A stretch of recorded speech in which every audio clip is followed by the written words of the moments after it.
નમસ્કાર મિત્રો, હું કનૈયાલાલ મીરાણી આપની પોતાની મનગમતી યુટ્યુબ ચેનલ શિક્ષણ સફરમાં આપનું સ્વાગત કરું છું। આ ચેનલ ઉપર શૈક્ષણિક માહિતી, અભ્યાસક્રમ, શિષ્યવૃત્તિ પરીક્ષાઓ, સરકારી યોજનાઓ, સ્પર્ધાત્મક પરીક્ષાઓ તથા કમ્પ્યુટર અને ટેકનોલોજીને લગતા વિડીયો અપલોડ કરવામાં આવે છે। હજી સુધી તમે જો આ ચેનલને સબસ્ક્રાઇબ ના કરી હોય તો સબસ્ક્રાઇબ કરી દેજો, તમારા મિત્રોને શેર કરી દેજો અને બેલ આઇકન દબાવી દેજો જેથી અમારા નવા વિડીયોની અપડેટ આપને મળતી રહે।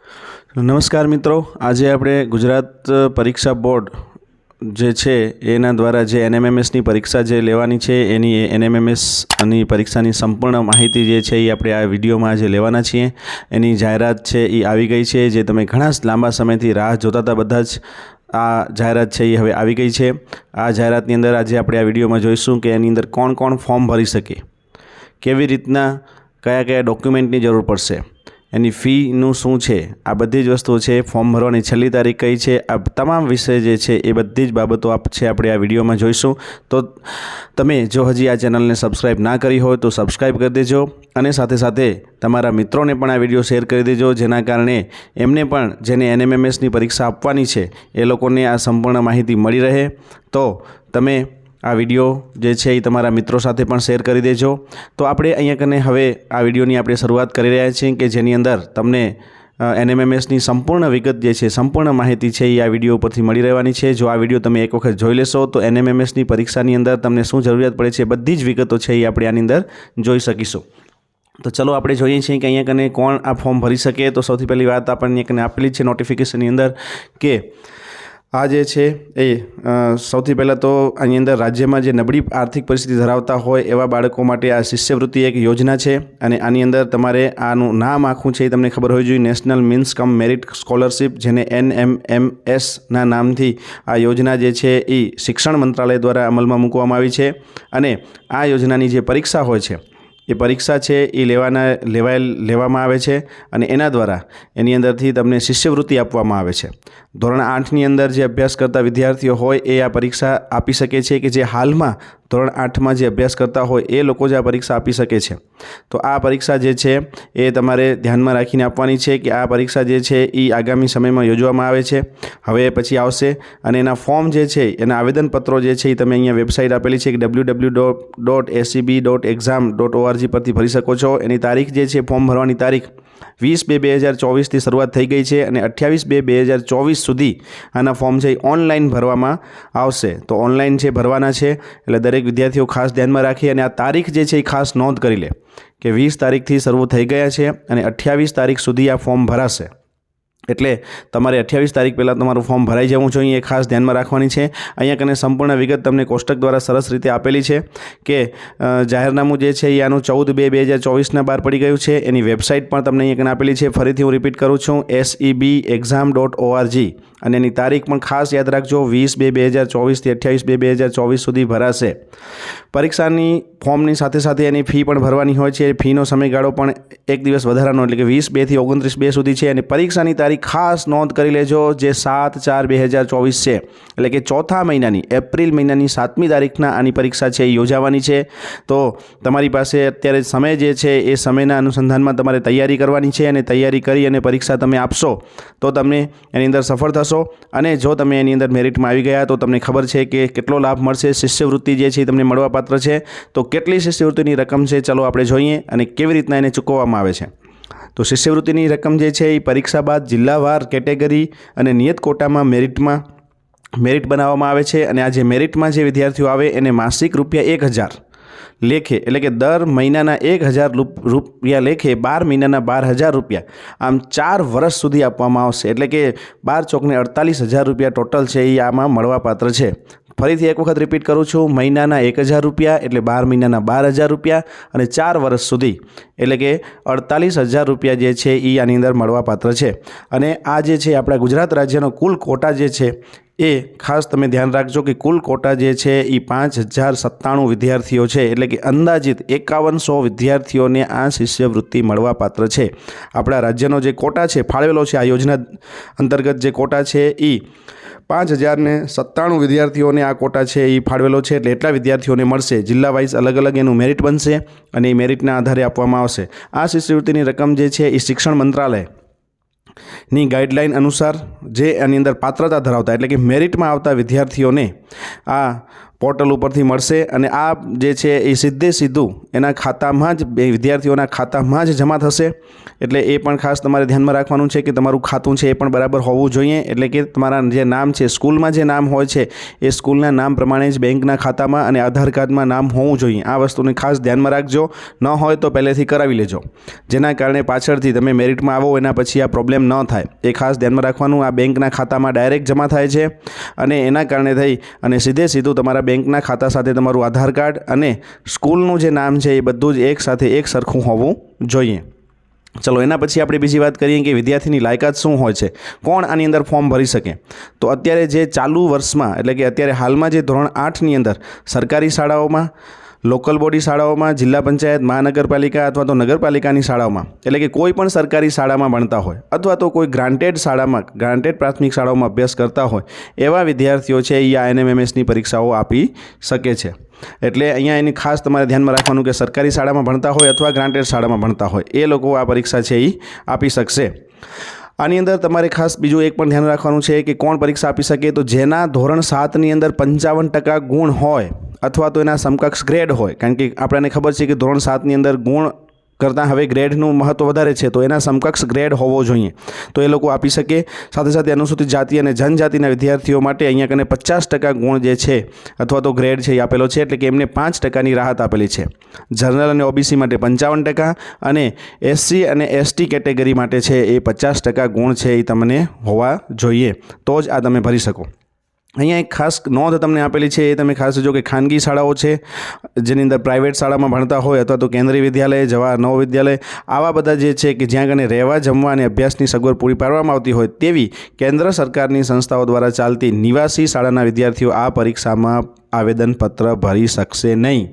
એનો મતલબ કે જે પ્રાઇવેટ સ્કૂલમાં ભણતા હોય એ વિદ્યાર્થીઓ આ પરીક્ષા આપી શકશે નહીં. એટલે ખાસ ધ્યાનમાં રાખજો. અત્યારે હાલમાં ધોરણ 8ની અંદર જે સરકારી અને ગ્રાન્ટેડ શાળાઓ હોય એમાં જ ભણતા હોય એવા જ વિદ્યાર્થીઓ આ પરીક્ષામાં પોતે એપ્લાય કરી શકશે, એટલે કે ફોર્મ ભરી શકશે. બાકીના કોઈ વિદ્યાર્થીઓ આની અંદર ભરી શકશે નહીં. આની અંદર તમારે એક ખાસ વસ્તુ ધ્યાનમાં રાખવાની છે કે આવક મર્યાદા પણ તમારે અહીંયા તમારા વાલીની નક્કી કરેલી છે. તો આવક મર્યાદા જે છે એની અંદર ખાસ કરીને અપડેટ અહીંયા કને આપેલું છે કે વાલીની વાર્ષિક આવક જે છે એ 50,000થી વધારે ના હોવી જોઈએ અને વિદ્યાર્થીના આવેદનપત્ર સાથે વાલીની વાર્ષિક આવક અહીંયા કને તમારે કરવાની છે, એટલે કે અહીંયા 5 લાખથી વધારે ના હોવી જોઈએ, કારણ કે આ સુધારો છે. પહેલાં 1.5 લાખ હતી, હવે 5 લાખ રૂપિયા આવક થઈ ગઈ છે. એ તમારે ખાસ ધ્યાનમાં રાખવાનું છે. તો એટલી આવક તમારે અહીંયા લખવાની છે અને આવકનો દાખલો પણ સાથે જોડવાનો છે. તો આવકનો દાખલો હજી સુધી જેણે ન કઢાવ્યો હોય એ લોકો આવકનો દાખલો પણ કઢાવી લેજો, અથવા તો તમારી પાસે જો જૂનો આવકનો દાખલો પડ્યો હશે તો 3 વર્ષ સુધી આ દાખલો છે એ માન્ય હોય છે, એટલે 3 વર્ષ પહેલાંનો દાખલો હશે તો પણ ચાલશે. પણ આની અંદર તમારે ખાસ ધ્યાનમાં રાખવાનું છે કે આ જે દાખલો છે એ તમારે સરકાર દ્વારા અધિકૃત કરેલી અધિકારીનો દાખલો જોડવાનો રહેશે, કોઈ પણ બીજાનો ચાલશે નહીં. અને ઘણા જે છે એ કોઈ એવા વ્યક્તિનો દાખલો કઢાઈ આવે કે જે કાઉન્સિલર હોય કે અથવા બીજા હોય તો એનો દાખલો અહીંયા કને ચાલતો નથી, તમારે ખાસ ધ્યાનમાં રાખવાનું છે. એના પછી વાત કરીએ આપણે પરીક્ષા ફીની. તો પરીક્ષા ફી છે એ જનરલ અને EWS અથવા તો OBC કેટેગરીના વિદ્યાર્થીઓ માટે 70 રૂપિયા અને PHC ST કેટેગરીના જે વિદ્યાર્થીઓ છે એના માટે 50 રૂપિયા રહેશે. અને સર્વિસ ચાર્જ જે છે, પોસ્ટલ ચાર્જ હોય છે એ અલગથી એની અંદર ચૂકવવાનો રહેશે. અને આ ફી છે એ કોઈ પણ સંજોગોમાં પરત કરવામાં આવશે નહીં. તમારું ફોર્મ ભરાઈ ગયું, ફી ભરાઈ ગઈ પછી ફી તમને પરત મળવાપાત્ર નથી, એટલે એ પણ તમારે વિચારી લેવાનું છે. પણ આ બહુ નાની સંખ્યાની અંદર રકમ જે તમને આપેલી છે 50 રૂપિયા કે 70 રૂપિયા કોઈ મોટી વસ્તુ નથી, પણ જો તમે મહેનત કરી અને આની અંદર તમે આગળ વધો તો તમને 48,000 રૂપિયા જેટલી શિષ્યવૃત્તિ જે છે અને એ પણ છેક 12મા ધોરણ સુધી તમને આ શિષ્યવૃત્તિ છે એ મળવાપાત્ર થાય છે. ફી સ્વીકાર કેન્દ્ર કઈ જગ્યાએ છે તો આપણે તમે આની અંદર તમે ઓનલાઈન પેમેન્ટ ગેટવે જે છે એ ઓનલાઈન પણ ફી આની અંદર ભરી શકો છો. અને સાથે તમારે ઓનલાઈન ફી જમા કરાવવા માટે એની પ્રિન્ટ એપ્લિકેશનના ચલણમાં જઈ અને તમે એ વસ્તુ જ્યારે ફોર્મ ભરશો ત્યારે એની અંદર તમને સરસ મજાનું એની અંદર ઓપ્શન આપેલું જ છે કે તમે ફી ભરી દો. તો ફીનું ઓપ્શન જે આવશે ત્યાં કને તમારે ઓનલાઈન જ ફી ભરવાની છે અને આ ફી જે છે એ તમારે એક વખત એના ખાતામાંથી કપાઈ જાય પછી એની અંદર કોઈપણ સંજોગોમાં ફી પરત મળવાપાત્ર નથી, પણ જો કોઈ પ્રશ્ન થાય તો તમે અહીંયા કને કરી શકો છો. હવે જે મેઇન વસ્તુ છે, ખાસ વસ્તુ તમારે ધ્યાનમાં રાખવાની છે એ છે કે આ પ્રશ્નપત્રની અંદર શું પૂછાઈ શકે છે અને કઈ રીતના હોય છે. તો જેમ તમને ખબર છે કે 2 વિભાગની અંદર આપણે જ્ઞાન સાધના પરીક્ષા જોઈ હતી, એ જ રીતના અહીંયા કને પણ 2 વિભાગ છે. એમાં એક છે MAT બૌદ્ધિક યોગ્યતા કસોટી, જે 90 ગુણનું હોય છે, 90 પ્રશ્ન હોય છે, 90 મિનિટ હોય છે. એ જ રીતના બીજો વિભાગ છે SAT, એની પણ સેમ વસ્તુ, 90 પ્રશ્નો, 90 ગુણ અને 90 મિનિટ. તો આ વસ્તુ તમારે ધ્યાનમાં રાખવાની છે. 2 વિભાગની અંદર પરીક્ષાઓ લેવાશે. એના પછી આપણે વાત કરીએ અભ્યાસક્રમમાં શું આવશે. તો પહેલા વિભાગનો અભ્યાસક્રમ જે છે એની અંદર તમારે અશાબ્દિક તાર્કિક ગણતરીના પ્રશ્નો રહેશે, જેની અંદર સાદ્રશ્ય, વર્ગીકરણ, સંખ્યાત્મક શ્રેણી, પેટર્ન, છુપાયેલી આકૃતિ, આવી બધી વસ્તુઓનો સમાવેશ થાય છે. જ્યારે બીજો વિભાગ જે છે એના 90 પ્રશ્નો જે છે એ તમારે ધોરણ 7 અને 8ના ગણિત, વિજ્ઞાન, સામાજિક વિજ્ઞાન વિષયો જે હોય છે એ વિષયોનો આની અંદર સમાવેશ કરવામાં આવે છે. એટલે કે તમારે ધોરણ 7 માટે ગયા વર્ષના અભ્યાસક્રમને ધ્યાનમાં રાખવાનો રહેશે અને ધોરણ 8 માટે જે ચાલુ વર્ષનો જે અભ્યાસક્રમ છે, ચાલુ વર્ષનો પણ તમારે પ્રથમ સત્રનો જ અભ્યાસક્રમને ધ્યાનમાં લેવાનો છે. બીજા સત્રની અંદરથી આમાં ખાસ કંઈ જ લેવાનું હોતું નથી. આ વસ્તુને ખાસ ધ્યાનમાં રાખજો કે ધોરણ 8 માટે પ્રથમ સત્રનો અભ્યાસક્રમ જ લેવાનો રહેશે, જ્યારે ધોરણ 7 માટે બંને સત્રનો અભ્યાસક્રમ ધ્યાનમાં લેવાશે. આ પરીક્ષાની તૈયારી કરો ત્યારે તમારે આ વસ્તુને ખાસ ધ્યાનમાં રાખીને તમારે તૈયારી કરવાની છે, જેના કારણે તમે એકદમ સ્માર્ટ વર્ક કરીને, એકદમ સરળ અને સચોટ મહેનત કરી અને તમે આની અંદર આગળ વધી શકો. એટલા માટે અહીંયા તમને એક સચોટ માર્ગદર્શન આપવા માટે આ વિડીયો બનાવેલો છે. તમારે આ વસ્તુને ખાસ ધ્યાનમાં રાખવાનું છે. આ વસ્તુ પર ખાસ તમે ધ્યાન આપજો કે ધોરણ 7 જે છે એના બંને સત્રનો અભ્યાસક્રમ લેવાનો છે, જ્યારે ધોરણ 8 માટે તમારે ફક્ત પ્રથમ સત્રનો અભ્યાસક્રમને ધ્યાનમાં લેવાનો છે. અહીંયા કને તમને બીજી એક વસ્તુ ખાસ કે કોણ આ મેરિટની અંદર આવી શકે. તો મેરિટ માટે તો આપણે અહીંયા કને જ્યારે જિલ્લા વાઇઝ ફોર્મ ભરાય ત્યારે આપણે એની ચર્ચા કરીશું. પણ અહીંયા કને ક્વોલિફાઈંગ ગુણ એટલે કે જે પાસ કોણ કહેવાય આ પરીક્ષાની અંદર. તો પાસિંગ થવા માટે થઈને તમારે જનરલ અને OBC કેટેગરીના વિદ્યાર્થીઓએ બંને વિભાગમાં મળીને કુલ 40% ગુણ મેળવવાના હોય છે, જ્યારે ST તથા ST કેટેગરીના ઉમેદવારોએ 32% ગુણ મેળવવાના હોય છે. આ ગુણ મેળવો એટલે કે 40% અને 32% ગુણ મેળવો તો તમે પાસ કહેવાશો. પણ તમારે પાસ નથી થવાનું, તમારે મેરિટમાં આવશે એ જ શિષ્યવૃત્તિને પાત્ર ગણવામાં આવશે. એટલે જિલ્લા વાઇઝ કેટેગરી પ્રમાણે નક્કી થશે. અહીંયા કને તમને અલગ અલગ કેટેગરી માટે આપેલું છે. અહીંયા ખાસ જોજો કસોટીનું માળખું શું છે. તો કે અંગ્રેજી અને ગુજરાતી એમ બંને માધ્યમમાં વિદ્યાર્થીઓ પરીક્ષા આપી શકશે. જે અંગ્રેજી મીડિયમની અંદર ભણતા હોય એ લોકો પણ આપી શકશે અને ગુજરાતી મીડિયમમાં પણ આપી શકશે. અને આ કસોટી તમે બધા જાણો જ છો, એટલા MCQ પ્રકારની એટલે કે હેતુલક્ષી પ્રશ્ન હશે. તમારે 4 વિકલ્પોમાંથી કોઈ પણ એક વિકલ્પ પસંદ કરી અને લખવાનો રહેશે અને OMR શીટમાં તમારે આનું જવાબ આપવાના રહેશે. અને આની અંદર નકારાત્મક ગુણ એટલે કે આની અંદર નેગેટિવ માર્ક્સ કોઈ રહેશે નહીં. આ તમારા માટે બહુ જ એક પોઝિટિવ પોઈન્ટ છે કે તમે જો કદાચ કોઈ જવાબ જે છે એ ખોટો જવાબ આપી દેશો તો પણ એના માર્ક્સ તમારા કોઈ કપાશે નહીં. તો અહીંયા આગળ તમારે એ જોવાનું છે કે 30 મિનિટનો વધારાનો સમય જે અંધ વિદ્યાર્થીઓ છે એને પણ મળવાપાત્ર છે. એટલે કે અંધ વિદ્યાર્થીઓ માટે વધારાનો સમય અહીંયા આપવામાં આવે છે. હવે ઓનલાઈન અરજી કેવી રીતના કરવાની છે એ ખાસ તમને અહીંયા જણાવી દઈએ. ફરીથી અગાઉ આપણે તારીખ તો જોઈ જ લીધી કે 20/2/2024થી બપોરના 3 કલાકથી કરી એટલે કે 15 વાગ્યાથી કરી અને 28 સુધી આ ફોર્મ છે એ તમે ઓનલાઈન ભરી શકો છો. એની વેબસાઇટ પણ અહીંયાથી ફરીથી એક વખત રિપીટ કરું છું, જોઈ લેજો. SCBexam.org પરથી ભરી શકાશે. સમગ્ર ફોર્મ અંગ્રેજીમાં જ ભરવાનું છે, કારણ કે અંદર અંગ્રેજીમાં જ ફોર્મ ખુલશે. આ વેબસાઇટ ઉપર તમે જશો, scb.exam.org પર જશો એટલે તમને સીધું ઓનલાઈન એપ્લાય ઓનલાઈન ઉપર બટન ઉપર ક્લિક કરવાનું છે. એના ઉપર તમે ક્લિક કરશો. અહીંયા હું તમને સરળતાથી ફોર્મ કેવી રીતના ભરવાનું છે એની પણ વિગત આખી આપી દઉં છું, એટલે તમે સમજી શકશો. તો આખું ફોર્મ ખુલી જશે. તો આ રીતના આખું ફોર્મ તમારે ભરી દેવાનું છે. અહીંયા કને ફોર્મને લગતી અલગ અલગ સૂચનાઓ તમને આપેલી છે કે તમારે ક્યાં કેટેગરી સિલેક્ટ કરવાની છે, કેવી રીતના શું કરવાનું છે, એ દરેક વસ્તુ અહીંયા કને આપી દેવાનું છે. બીજી વસ્તુ, ફોર્મ ભરો ત્યારે ખાસ તમારે તમારો ફોટો અને સિગ્નેચર પણ સાથે રાખવાનો છે. અને એ તમારે કેવી રીતના કરવાનું છે, તો એ તમારે ફોટો અને સિગ્નેચર છે 15 KBની સાઇઝથી વધારે નહીં એ પ્રકારનું ફોટો અને તમારે અહીંયા કને લખવાનું છે ખાસ. એ સાથે સાથે SC ST કેટેગરીના હોય એ લોકોએ પોતાને જે પ્રમાણપત્ર મળ્યું છે, જાતિનું પ્રમાણપત્ર, એ પણ કઢાવવાનું છે. અને આ જાતિનું પ્રમાણપત્ર છે એ વિદ્યાર્થીઓના નામનું હોવું જોઈએ. જે વિદ્યાર્થીનું ફોર્મ ભરવાનું છે એ વિદ્યાર્થીઓના નામનું હોવું જોઈએ, કારણ કે એ વિદ્યાર્થીની પ્રમાણપત્રની કોપી અને એનો નંબર પણ તમારે નાખવાનો અંદર છે. એટલે એ વસ્તુ પણ તમારે સાથે રાખવાની છે. જ્યારે ફોર્મ ભરવા બેસો ત્યારે આ વસ્તુ ખાસ સાથે લઈને બેસજો, જેના કારણે થઈ અને તમને ફોર્મ ભરવાની અંદર સરળતા રહે અને સરળતાથી તમે ઝડપથી છે એ તમે ફોર્મ ભરી શકો. ફોર્મ ભરાઈ જાય પછી એની પ્રિન્ટ તમારે લઈ લેવાની છે. એ પ્રિન્ટ લેવા માટે પણ અંદર ઓપ્શન તમને આપેલું જ છે. તમે એનો કન્ફર્મેશન નંબર અને પછી બર્થ ડેટ નાખશો તો આ થશે. આ જ રીતના તમે ઓનલાઈન ફી પણ આની અંદરથી ભરી શકો છો.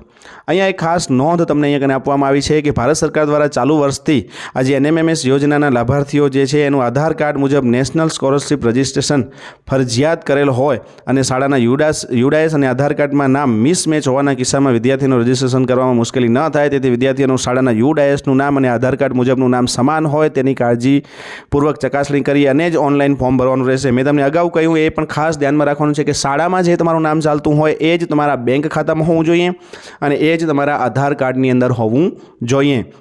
જેના કારણે થઈ અને પાછળથી જે ઘણા બધા પ્રશ્નો ઊભા થતા હોય છે ન થાય તો હજી ન હોય તો તમારી પાસે હજી પણ સમય છે. આ તમે વ્યવસ્થિત કરાવી લેજો, આધાર કાર્ડની અંદર સુધારી લેજો.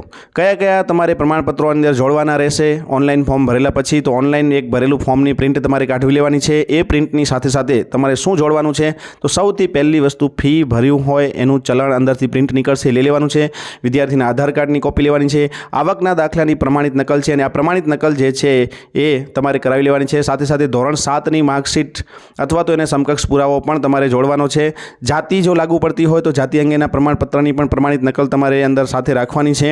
એટલે કે આ બધાની ઝેરોક્ષો તમારે સાથે રાખવાની છે. જો કોઈ વિકલાંગ કેટેગરીમાં ફોર્મ ભરતું હોય તો એને વિકલાંગતા અંગેનું પ્રમાણપત્ર જે છે એની પણ નકલ સાથે રાખવાની છે. તો આટલા આધાર પુરાવો જે છે તમારે તૈયાર રાખવાના છે દરેક વિદ્યાર્થીઓએ અને ફોર્મ ભર્યા પછી એની સાથે જોડવાનું છે. શાળામાં શું કામગીરી કરવાની છે? તો તમને બધાને ખબર હશે કે આ જે ફોર્મ છે એ શાળાએ જ ભરી દેવાનું હોય છે. એટલે તમારા જે શિક્ષક અને આચાર્ય હશે એ દરેક વિદ્યાર્થીને આ ફોર્મ છે એ ભરી આપશે ઓનલાઈન, અને ઓનલાઈન ભરી આપ્યાની સાથે સાથે એની અંદર શાળાના આચાર્ય છે એ સહી સિક્કા પણ કરી આપશે અને આ સહી સિક્કા કર્યા પછી જ તમારા આધારો જે છે એ પ્રમાણિત ગણાશે અને પછી પ્રમાણિત કર્યા પછી આ ફોર્મ જે છે એ શાળામાં જમા કરાવવાનું છે. એટલે કે શાળા કક્ષાએ જ આ ફોર્મ રાખવાનું છે. બાદમાં જ્યારે વિદ્યાર્થીનો મેરિટમાં નંબર આવશે ત્યારે એના આ જે આવેદનપત્રો જે છે એટલે કે ફોર્મ અને એના જે ડોક્યુમેન્ટ છે એ ચકાસણી માટે જિલ્લા મારફતે રાજ્ય પરીક્ષા બોર્ડને મોકલવાના રહેશે અને આ બધું જ જો ખરાઈ કર્યા પછી વ્યવસ્થિત અને સાચું હશે તો એને આ બાળકને એટલે કે આ વિદ્યાર્થીને શિષ્યવૃત્તિની પ્રોસેસ જે મળવાની છે એ ચાલુ થઈ જશે. પણ ઓનલાઈન ફોર્મ ભરતી વખતે તમારે ખાસ તકેદારી રાખવાની છે કે કોઈપણ વસ્તુની મિસ્ટેક ન થાય. જો ભૂલ થશે તો પાછળથી એનો ઘણા બધા પ્રોબ્લેમો થાય છે અને ઘણી વખત આ પ્રશ્ન સોલ્વ પણ થતા નથી. એટલે ફોર્મ ભરો ત્યારે ખાસ આ વસ્તુનું ધ્યાનમાં રાખવાનું છે. ઘણા વિદ્યાર્થીઓના મનમાં હવે પ્રશ્ન હોય છે કે અમારે પરીક્ષા આપવા ક્યાં જવાનું હોય છે? તો પરીક્ષા કેન્દ્ર વિશેની અહીંયા તમને એક સરસ મજાની માહિતી આપી દઈએ કે તમારે પરીક્ષા કેન્દ્ર છે એ મોટા ભાગે તમારા તાલુકા લેવલે જ હશે. કારણ કે દરેક જે તાલુકામાંથી 300 જેટલા વિદ્યાર્થીઓ થઈ જાય એ લોકોને પોતાના તાલુકામાં જ પરીક્ષા કેન્દ્ર ફાળવવાનું હોય છે. એટલે મોટા ભાગે હશે. ક્યાંક જો નાનો તાલુકો હશે ને આટલા વિદ્યાર્થીઓ નહીં થતા હોય તો નજીકના તાલુકામાં હશે. એટલે તમારે દૂર જવાની ક્યાંય જરૂર નથી. અહીંયા કને બીજી પણ કેટલીક અગત્યની સૂચનાઓ આપેલી છે. આ સૂચનાઓ પણ તમે વિડીયોને સ્ટોપ કરી અને એકદમ સરળતાથી વાંચી લેજો. જેના કારણે થઈ અને તમને આખું આ ફોર્મ જે છે એ અને NMMSની આખી સંપૂર્ણ પરીક્ષા વિશેની વિગત જે છે એ તમને સમજાઈ જાય. તો તમે આ વસ્તુ ખાસ અહીંયા કને જોજો અને ખાસ નોંધ કરજો. તમને ઘણા બધા વિદ્યાર્થીઓ એટલા માટે ફોર્મ નથી ભરતા કે એને ક્યાંક બારે પરીક્ષા દેવા જવું પડશે તો પણ એવું નથી. અહીંયા કને તમારા તાલુકા મથકે જ તમને પરીક્ષા કેન્દ્ર આપવામાં આવે છે. એટલા માટે તમે સરળતાથી નજીક જ તમારી પરીક્ષા આપી શકો છો અને આ પરીક્ષા તમે નજીકના કેન્દ્રમાં આપી અને તમે સરળતાથી આ પરીક્ષાને પાસ કરી અને તમે મેરિટમાં આવો તો તમને શિષ્યવૃત્તિનો લાભ છે એ મળી શકો છો. સરકારની બહુ જ સરસ મજાની આ યોજના છે અને આ યોજના અંતર્ગત જો તમે ખરેખર મહેનત કરો તો તમે સરળતાથી આની અંદર સફળ થઈ શકો એમ છો. સાથે સાથે ધોરણ 8ના વિદ્યાર્થીઓને આપણે એ પણ જણાવી દઈએ કે એમ તમને ખબર છે કે જ્ઞાન સાધના પરીક્ષા છે એ પણ ધોરણ 8ની અંદર જ લેવાય છે. તો આની અંદર તમને એક જ પરીક્ષાની સાથે સાથે એટલે કે એક જ તૈયારીની સાથે સાથે 2 પરીક્ષાનો લાભ મળે છે અને મોટાભાગે બંનેનો સિલેબસ પણ સમાન હોય છે. તો આ વિડીયો તમને કેવો લાગ્યો તમે કોમેન્ટ સેક્શનમાં જઈને જણાવજો.